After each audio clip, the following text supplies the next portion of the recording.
Yo, yo, yo, my dope people, man. What is poppin'? Hope all is well. Sending y'all mad positive energy on this lovely Tuesday, aka Mars Day. Peep the red. Before we get started with this video, let's take a deep breath to become present, man. You know it's a gift. Welcome to the present time, not life force energy given us by the sun, not chi and not prana.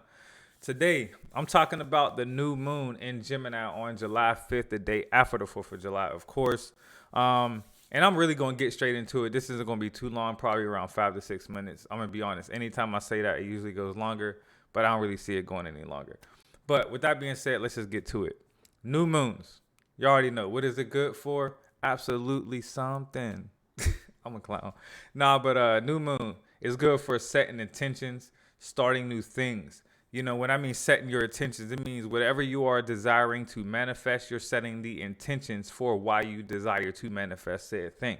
Because when it comes to manifesting, it doesn't start with action. The manifesting start with intent. Because the universe is not going to abide to what you want to get to what you want to manifest if it's based off of some negative intent on someone or something. So that's why it starts with intent and not action. Now, then you could take some action. You can write down your intent and then, of course, take some action. It doesn't need to be physical action. Can it? Absolutely. You can't go wrong with any physical action. But action is also daydreaming. It's visualizing and meditating on what you desire to manifest. What does that look like to you, right? So just a tidbit on how to manifest. But that is what new moons are really good for. You're probably going to have some very vivid dreams or lucid dreams popping up. Definitely document those dreams. I know I've been having some very vivid dreams. Whole different story. But also the new moon, and y'all know, if you don't know, if you're new to this channel, I do Vedic astrology. I also do Western tropical a little bit, but not too much. Mostly Vedic astrology. And the nakshatra, the star constellation that this new moon is happening in, is the constellation of Ardra, and this is in the sign of Gemini. Now, what is Ardra? What is the Ardra Nakshatra? What does it symbolize? What does it stand for? Right.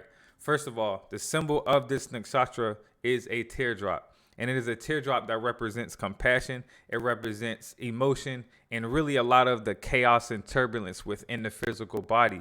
And it really talks about the change in subconscious programming.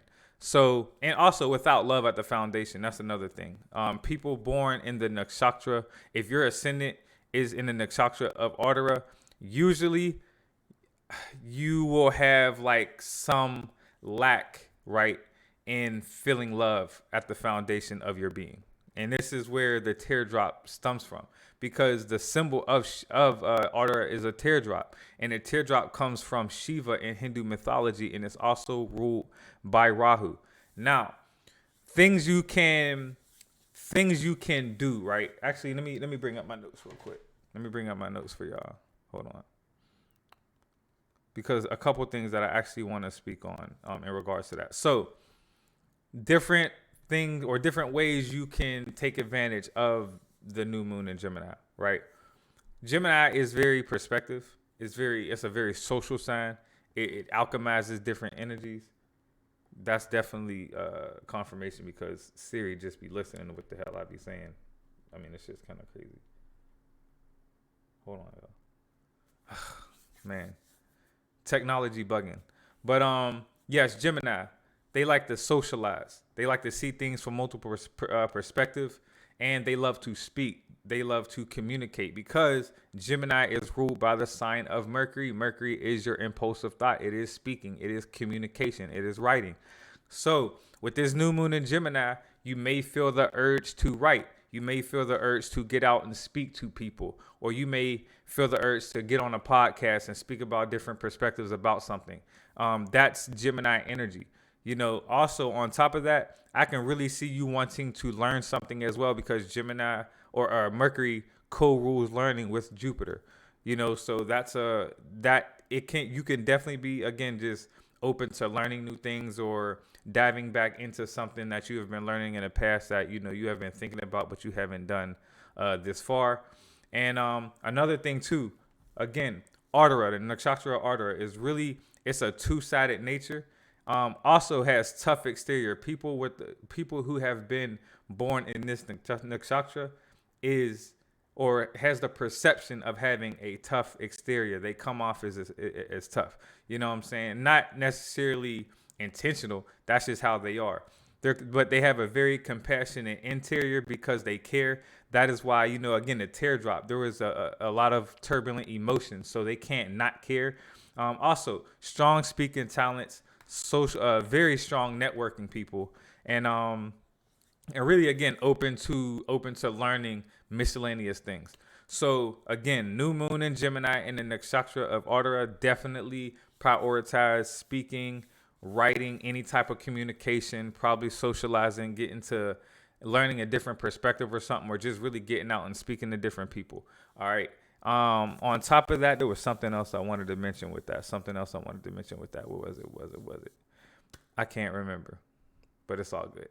With that being said, 6 minutes on the money, you know what I'm saying? So just wanted to make this short video for you all. Again, new moon in Gemini on July 5th in the nakshatra of Ardra. Definitely new beginnings, new intentions. Also, the new moons are new energy. So full moons release the energy, and new moons usher in the new energy for the new lunar month. So with that being said, this is your man, David G, the Cosmo Astrology channel. Make sure y'all hit the like button, hit the sub. And you already know, man, drink your water, health is wealth, all of that good stuff. Sending y'all much positive energy. Before we get up out of here, let's take a deep breath to become present, because it's a gift at the end of the day. And one more thing.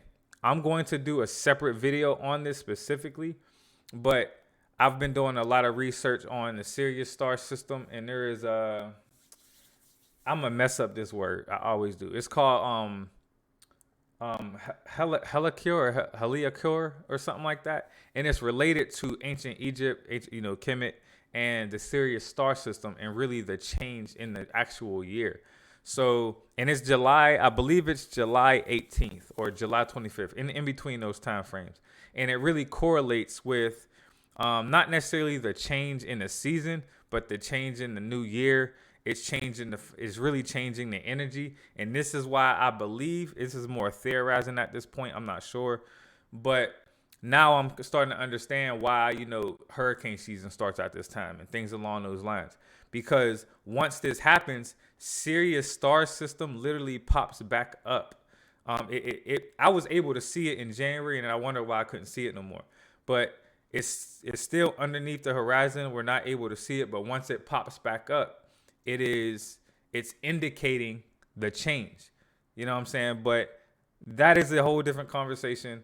I'll make a whole separate video about that. It's probably going to come out at some point at the end of this week or on the weekend. I can't promise y'all a date yet, but it's going to be probably around that time, at the latest next week, because it's a lot of research. But with that being said, send y'all mad energy, positive energy, drink your water, health as well. If you already know, it's your man David G, and we out. It's game.